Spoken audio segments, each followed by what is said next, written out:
This is the first of many roller Gardens coasters. Williamsburg is a Balzer Mabillard dive machine. While Griffon was one of the first dive machines to open in North America, I still think it's the best one. So in this video, I will review Griffon and explain why it should not be overlooked when compared to B&M's newer dive machines. In 1998, Balzer Mabillard debuted the first dive machine in Oblivion at Alton Towers. This was a new model from B&M with a thrilling and theatrical near-vertical plunge into a tunnel. While Oblivion had a simple layout, the drop was among the best of any coaster. North America wouldn't see their first dive machine until Busch Gardens Tampa opened SheiKra in 2005, but it had a more ambitious layout than the prototype. The ride was taller, technically classifying as a hypercoaster, features a vertical drop, and versions. SheiKra was extremely well received, so it's no surprise that Busch Gardens added another dive machine to their Williamsburg park shortly thereafter. Griffon opened at Busch Gardens Williamsburg for the 2007 season, and it improved further upon SheiKra.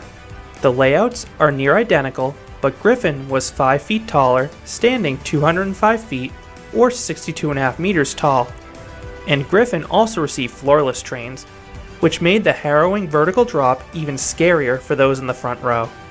They left riders really exposed. These floorless trains were added to SheiKra 1 month after Griffon opened, and they've become standard on every dive machine since. Griffon is the most imposing coaster at Busch Gardens Williamsburg. While Apollo's Chariot is a tall coaster on its own, and actually features a larger drop, that coaster is out in the woods far from the midway.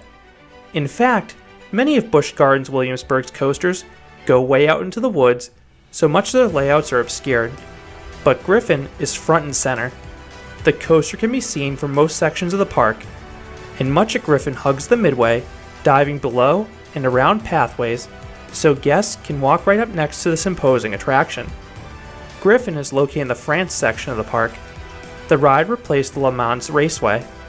While the coaster itself isn't really themed, the coaster is very photogenic with its size, graceful maneuvers, and sky blue track. Despite being arguably the most popular attraction at Busch Gardens Williamsburg, Griffon usually has a very manageable wait. Most weekdays, I rarely have to wait more than 15 to 20 minutes, and on weekends, the longest wait I've personally waited in has been a half hour. And the line consistently moves due to the 30-person trains, reasonably fast dispatches, and multi-train operations.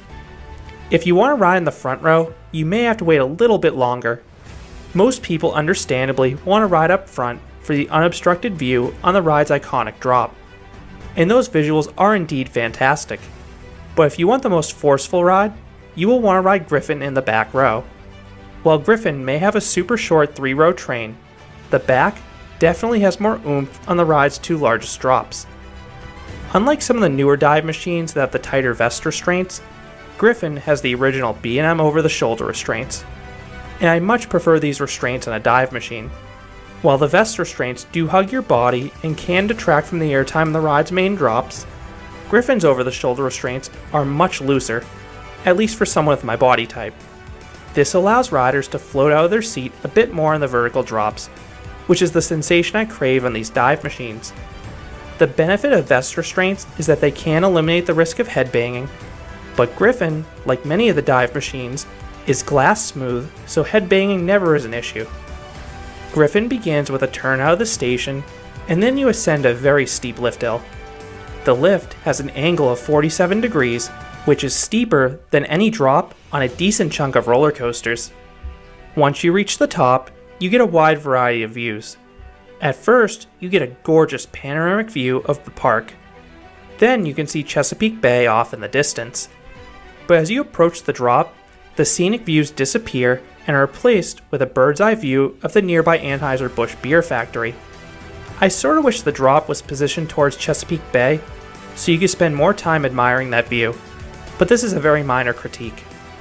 This turn leads into the ride's signature holding brake, and this is one of the most ingenious features B&M has ever added to any of their roller coasters.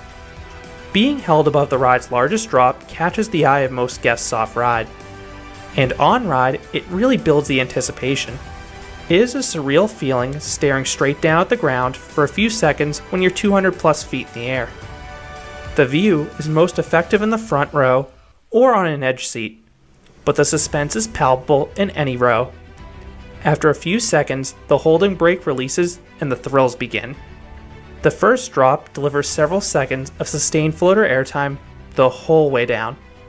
The drop is pure bliss, but is extra special if you're in that back row. Riders in the back row